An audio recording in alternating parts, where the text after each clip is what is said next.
পদত্যাগের ঘোষণা দিয়েছেন ডেমোক্রেটিক কংগ্রেসম্যান শিলা শেরফিলাস ম্যাককর্মিক। কোভিড-19 তহবিল আত্মসাতের অভিযোগে হাউস থেকে বহিষ্কারের ভোট শুরুর আগ মুহূর্তে মঙ্গলবার এই ঘোষণা দেন তিনি। তবে ম্যাককর্মিক অভিযোগ করেন, এথিক্স কমিটি তার আইনজীবীর আত্মপক্ষ সমর্থনের প্রস্তুতির জন্য প্রয়োজনীয় সময় দিতে অস্বীকৃতি জানিয়েছে।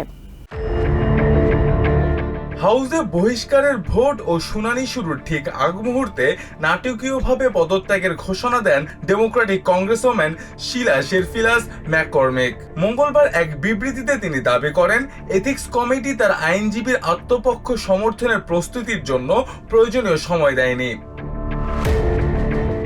এথিক্স কমিটির তদন্তে উঠে এসেছে, ম্যাককর্মিক কোভিড-19 ভ্যাকসিন কার্যক্রমের জন্য বরাদ্দকৃত $5 মিলিয়ন তহবিল আত্মসাৎ করেছেন।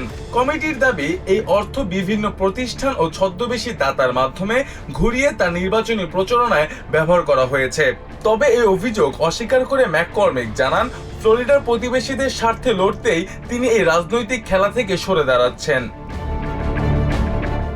ম্যাককর্মিকের এই আকস্মিক পদত্যাগকে কমিটির আইনি কর্তৃত্ব থেকে বাঁচার একটি কৌশল হিসেবে দেখছেন রিপাবলিকান কংগ্রেসম্যান গ্রেগ স্টুবি।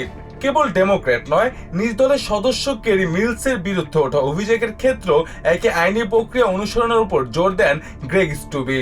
শিলা ম্যাককর্মিকের বিরুদ্ধে ওঠা অনিয়মগুলোকে সাধারণ ঘটনা হিসেবে দেখছে না এথিক্স কমিটি।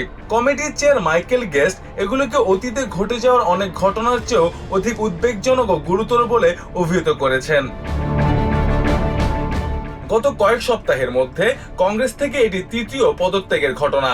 এর আগে যৌন অসদাচরণের অভিযোগে পদত্যাগ করেছেন রিপাবলিক কংগ্রেসম্যান টনি গঞ্জালেস এবং Democratic congressman Eric সলওয়েল।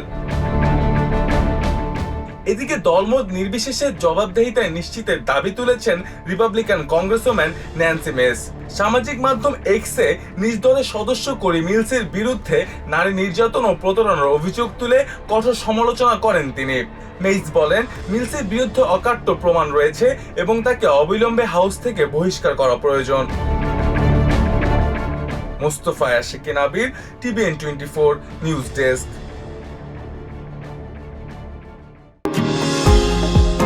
New York থেকে সম্প্রচারিত TVN 24 টেলিভিশন বিশ্বজুড়ে বাঙালির কণ্ঠস্বর।